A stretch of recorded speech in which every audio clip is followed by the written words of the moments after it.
So currently working on a new film about Oscar Wilde. Yes. Written, directed, produced as well? Well, yes, I'm one of the producers. Yeah. I wrote it, I directed it, and I'm in it. Starring it and doing everything in it. Yeah, I am. So how hard was it to put together?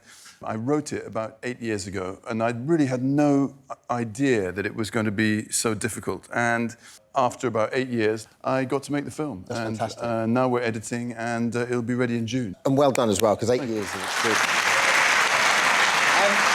But mostly I have to thank, the reason it got made is because I have 3 or 4 friends who are actors, and when you're financing films now, you have to have stars in your film, or you can never get it done. So the fact that Colin Firth, who agreed to be in it 8 years ago, and stayed with it, and Emily Watson and Miranda Richardson and Tom Wilkinson, they all stayed with the film, and that was really amazing for me. That was fantastic.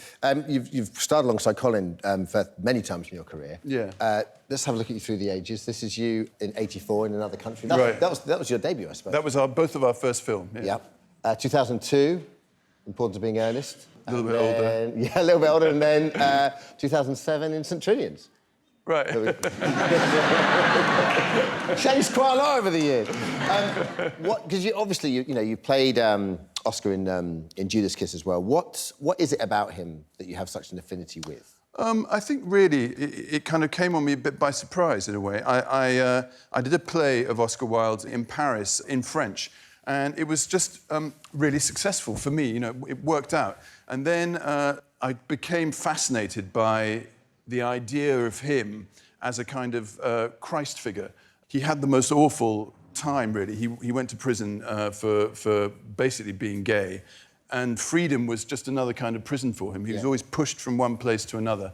And I found the story very inspiring and incredibly romantic. And when you played him, did you obviously have to put your Oh, well, then, no, I had a fat suit, actually. You? Yeah, and my fat suit was the most ingenious thing, and it also had a huge cock.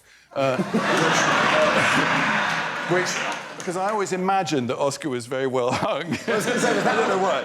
But was that on the rider? Did you go, listen, I'm going to wear this? And the cock had these amazing balls which were stuffed with dried peas.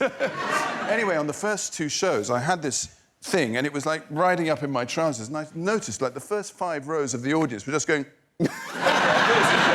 And it was really taking over, so I had to have it reduced. Yeah.